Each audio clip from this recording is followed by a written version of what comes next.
Alright, Frank, here is the 124 scale Dodge Challenger Hellcat that you sent me. We discussed it. It came loose in shipping.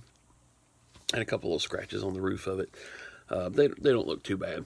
Now, I know you said you weren't going to worry about this one because you bought another one that was nicer, more detailed and stuff. But I feel like I owed you this one. After all, you did send me a Denver Broncos Super Bowl champs hat. Woo!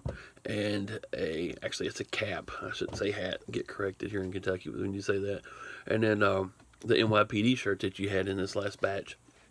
So I thought between those two things and the weight, I would just do this one for you. This one's kind of a gift back to you. So you don't even know you're getting this gift until you see this video.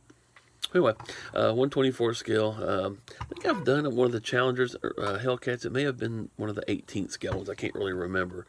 But it kind of seemed familiar. But then again, when I first got this out of the box, looking at the sides with the fender wells the way they are, kind of widened with that widened stance that these have. I didn't recognize it at first, and I just wasn't paying any attention. Of course, then I saw the Hellcat emblem. But anyway, I didn't do a whole lot to this. Those of you know that that actually don't have inner headlights. There's actually holes there for intakes. And beside the headlights, which you learn something new all the time. I guess that's a good thing. So this one has just steady headlights and steady taillights. Again, it's a gift, so I didn't go too crazy on it. But I did add something that's pretty cool. I don't think any of your models I've done this with.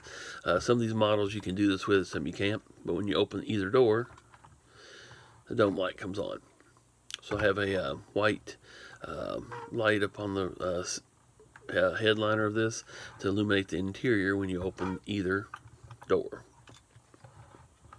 So I thought that turned out pretty cool. As far as just headlights and taillights, again, just basic. Hit the power switch here if I can see it, and it gives you again your hyper white headlights and tail lights across the rear. And again, it fills up the tail light lens a little bit better. Cameras have a tendency to be fooled, if you want to call it that, by LEDs, where they want to focus just on the brightest portion of it. But they do fill in the tail light better than it shows on a camera.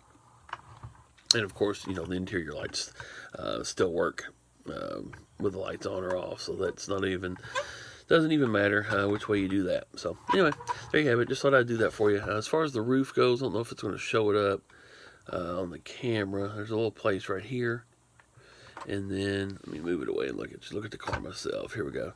Right here's a little place right there. You can kind of see it. Like I said, I put a little bit of rubbing compound in a couple places that are kind of like rashed a little bit where the plastic piece rubbed on it. But overall, it doesn't look too bad. Like I said, again, sitting on a shelf, you're not going to really notice the top of it that much anyway. Everything else looks pretty decent. It seemed like there was a place. Rub all this off here. Like I said, it's got fingerprints all over it now. There was a place on one of the doors that had a little place in it, I think. Oh, right there. There you go. I say a little place. Right there, looks like maybe where the two screws were hitting it from the base plate, hitting it. Like I said, this car was actually upside down once I got it, and the mounts were loose in the box. But anyway, like I said, you didn't ask for anything to be done to it, so you kind of got a bonus. So I appreciate it, Frank. Appreciate your patience. And of course, like I said, the Super Bowl hat and the NYPD t-shirt that you sent. Thanks a lot, sir.